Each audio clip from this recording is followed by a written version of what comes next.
तर मित्रांनो, बाजारात भेटणारी ही जांभळी पावडर म्हणजेच पोटॅशियम परमॅंगनेट ही दिसायला एक आहे, पण हिचे फायदे अनेक आहेत. तर नमस्कार मित्रांनो, स्वागत आहे तुमचं भांगरे गोट फार्मच्या परत एकदा नवीन एका प्रॅक्टिकलच्या व्हिडिओमध्ये. तर मित्रांनो, आज आपण बघणार आहोत की पोटॅशियम परमॅंगनेटचा उपयोग कसा करायचा, किती लिटर पाण्यामध्ये किती घ्यायचे हे तुम्हाला मी आजच्या प्रॅक्टिकलच्या व्हिडिओमध्ये सांगणार आहे. तर व्हिडिओ तुम्ही पूर्ण बघा. तर मित्रांनो, आपण 1.5 लिटर पाण्यामध्ये 1.5 ग्रॅम पोटॅशियम परमॅंगनेटची पावडर टाकणार आहे. तर तुम्ही बघू शकता.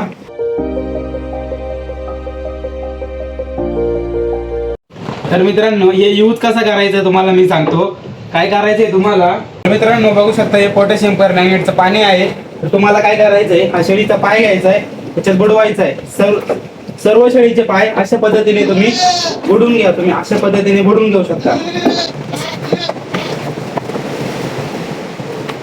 पुढचे मागचे तुम्ही चारही पण पाय बुडून घ्या, जेणेकरून त्या ठिकाणी कोणत्याही प्रकारचा जंत साठणार नाही. तर मित्रांनो, तुम्ही छोट्या बकरांचे या बघा अशा पद्धतीने पाय बुडवू शकता ना, काय पाण्यात पोटॅशियम परमॅंगनेटच्या अशा पद्धतीने तुम्ही बुडवू शकता. तर मित्रांनो, पुढच्या व्हिडिओमध्ये आपण सांगणार आहे की प्रत्येक शेळी पालकाच्या मेडिकल किट मध्ये ही 10 महत्वाची औषधं असलीच पाहिजे, आणि ते सुद्धा पूर्णपणे प्रॅक्टिकल पद्धतीने. आणि तुम्हाला जर तो व्हिडिओ चुकवायचा नसेल तर तुम्ही आताच आपल्या YouTube चॅनलला सबस्क्राईब करून ठेवा. धन्यवाद.